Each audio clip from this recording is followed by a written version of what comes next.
Friends, over the past 6 years of the show, we have gotten to know a number of Z cars through Randy Rodriguez and meeting a lot of you Z fans out there. Well, here we have a unique opportunity to have three important generations of Z cars together. And now we're not just going to look at them, we're going to drive them in three separate episodes. Today, we're going to start with this one.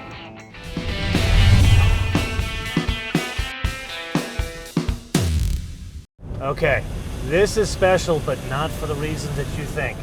Yes, it is one of 3,000, actually specifically number 2906 10th anniversary Zs, 1980.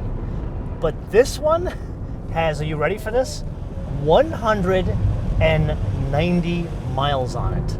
This chute alone will put more than 25% of the total miles this car has traveled in, are you ready for this? I can't even believe I'm saying this, 35 years.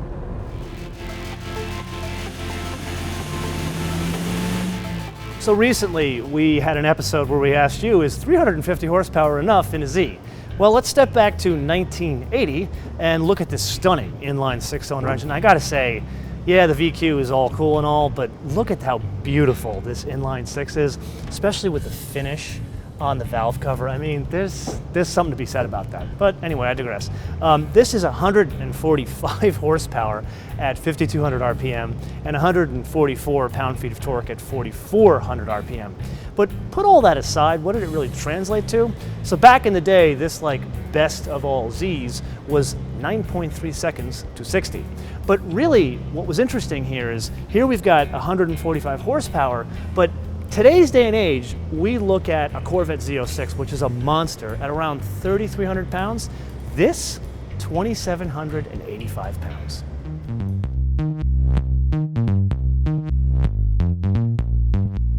Now, if you've driven any kind of first-gen Z, this will be very familiar to you, even with the way it kind of sits in the back end. You know, these things always, for me, I felt like I'm sitting towards the back of the chassis, almost like I'm hanging on, because the engine, this long six-cylinder engine, is way ahead of you and it's dragging you. And the rear suspension, it kind of does what it wants to do.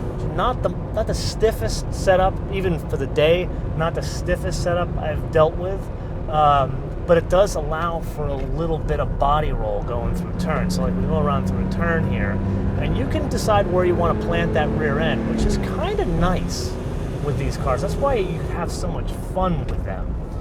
This one is got a little bit more power because it's the turbo model, but it's by no means a fire-breathing monster. It does make a lot of noise when you want to try to drive it, but other than that, it is definitely a late 70s car in terms of performance. It actually wasn't the cheapest one out there. I mean, this competed with other European cars, and there really wasn't, in 1980, even the Supra at that point wasn't really a direct competitor to this because it wasn't its own individual car. It was still, it almost looked just like a Celica. There was just front and rear differences and obviously the engine.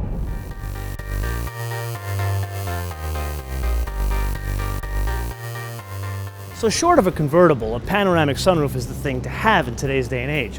But back when this thing was the thing to have, it was a T-bar roof. And basically what this was designed for, do you guys remember when Matsuo-san came on the show? He showed us a concept of a Z convertible they had back in the 240 days. Well, back in the 70s when these things were popular, convertibles weren't the thing to have. Basically, most car manufacturers were getting away from them, so they came up with a T-bar roof as a way to bridge the gap to safety and structural rigidity. So this glass panel lifted out and totally opened up the car for you. In this case, you could have sunshade, so when your girl complains when you go out for, say, like a canyon drive, you can put the sunshade in for her. But then, while we've got this thing open, take a look at the interior. This one, it's only got 196 miles, and the interior totally supports that story. The plastic is still perfect. The leather on the seats, literally factory fresh. And then notice, this one's got a height adjustable driver's seat. And then check this out. It's so perfect. A feature you don't want still works. The annoying door chime.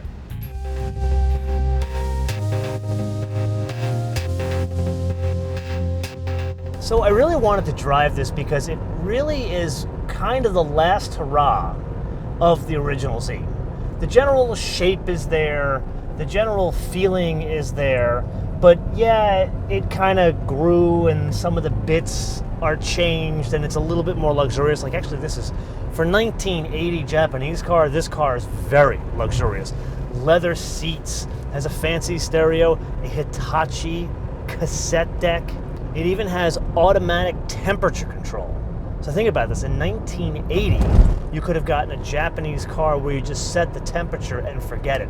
That was like stuff of Legends or Cadillacs. I mean, back then, the American middle class, they weren't excited about Japanese cars. They bought Japanese cars because they had to, because of fuel prices. This was a Japanese car you bought because you wanted it. And this was a fancy one. So you had a better interior, but they still kept bits to it that were very much Z from back in the Matsuo-san days. Like, look at the dash. You still have the 3 gauges and the way the shape of those gauges, how they were kind of beveled here. If you guys haven't seen our Matsuo-san film and you're a Z fan, or even if you're not a Z fan, if you're just into cool stories of engineering and design, you got to watch that film because he tells us all about how this came about, how the sugar scoop lights came about.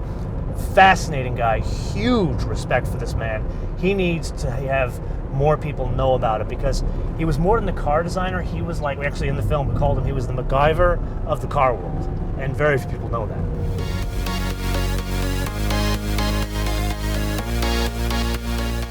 So yes, this very specific car here is incredibly special because it has only 196 original miles on it from new. But as it left the factory, it was special because it is the 10th anniversary of the Z. And basically, it's differentiated from the standard 286 turbo in that it has two-tone paint, it's got the pinstripes, it's got the gold Z badge. Notice the inset on the wheel is gold here. It's got white lettering on the tire. There's stickers all over that say 10th anniversary. And then all of the things that were optional on a 280ZX Turbo were fitted as standard here. Now, I've seen a couple of these things floating around. I'd be interested to hear from you guys that have these things. How many miles do you have on yours? Let me know in the comments below.